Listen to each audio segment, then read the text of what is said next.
In 1979, when the Iranian Revolution overthrew the American allied Shah, Zbigniew Brzezinski was National Security Advisor to President Jimmy Carter. 30 years later, Iran's still a central challenge facing U.S. geopolitical strategy.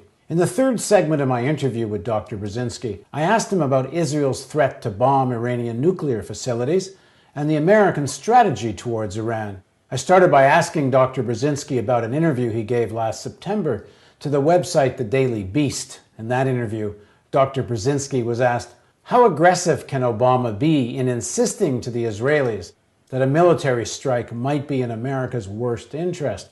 Brzezinski answered, we're not exactly impotent little babies. They have to fly over our airspace in Iraq. Are we just going to sit there and watch? He was then asked, what if they fly over anyway? Well, we have to be serious about denying them that right. That means a denial where you aren't just saying it. If they fly over, you go up and you confront them. They have the choice of turning back or not. I sat down with Dr. Brzezinski at the Center for Strategic Studies in Washington, D.C., where he's a counselor and trustee. Talk about American strategy towards Iran. It's fairly well known. You had a bit of a falling out with President Obama on this. You were talking about opposing any potential Israeli attack on Iran. I mean, you weren't the only one. No, I wasn't saying opposing. I was saying that we should not let them use our airspace without our permission, because no matter what, we would be held as complicit and we would be paying the price for it. So if our view is that this is not desirable, we should not allow our airspace to be used. If we want it to be used, fine, but let's be clear about it. It's not a good idea to stumble into a war regarding which you're ambivalent. That has to be made, that decision has to be made with open eyes. But my view on Iran is that we have to be patient and that deterrence can work.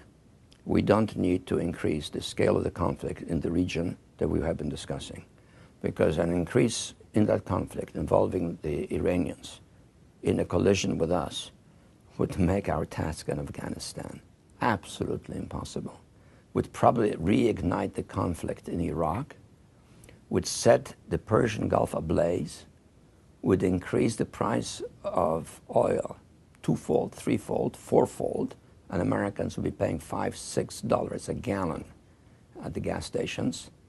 Europe would become even more dependent on the Soviet Union for energy. So what is the benefit to us? The people advocating this more militaristic approach, I have to ask, do you think they mean it, or is this good cop, bad cop? I'm not a mind reader. It seems the Pandora's box this would open boggles the mind. I would think any reasonable person would conclude that, and I think the United States is not in favor of a war. That's why we're doing what we can in Geneva. Is Israel serious in these threats? I have no idea. I have no idea. All I know is, as an analyst of international politics, that this will be a disaster. And frankly, I think it'll be a disaster for us more than for Israel. More than for Israel in the short run, and a fundamental disaster for Israel in the long run.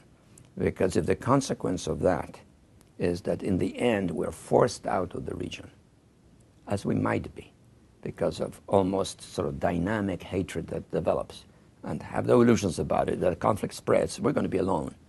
The Russians are not going to be with us. They're not suckers. The Europeans are not going to be with us. They don't like to be in the forefront of conflict for historic reasons. We are going to be engaged. And if we are finally driven out, how much would you bet on the survival of Israel for more than 5 to 10 years after all that has happened? So, you know, some people who criticize me for being straightforward on this think this is an anti-Israeli point of view. You know, they're entitled to their demagogy. But my view is it will be a geopolitical disaster for us in the short run, and to the extent that Israelis are concerned about it for themselves. The pressure that's being put on Iran is pushing Iran closer to Russia and China. No, it's not pushing them close to Russia or China. We're pushing the Chinese and the Russians to engage in a more direct conflict with the Iranians, but they're reluctant because they have a different view of the situation. And in a different way, each has different interests. But Russia and China are both getting much more involved in the Iranian economy. Iran comes to the Shanghai Cooperation Agreement meetings. No, wait a second. The Chinese are getting more involved in Iranian economy because they need energy. And they're not going to be particularly grateful if we produce a conflict in the region. And that will also affect them. And what consequences that might have for the world economy is hard to predict.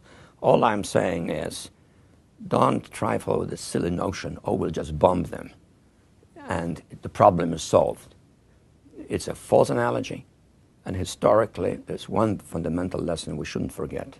Stalin and the Soviet Union was more of a threat than Iran ever will be, and yet we deterred it. Mao Zedong talked of a nuclear war which might kill 300 million people, and so what? And we didn't have a war with the Chinese. Why should we act like crazies in dealing with Iran? Thanks very much. Thank you very much. Thank you for joining us on the Real News Network.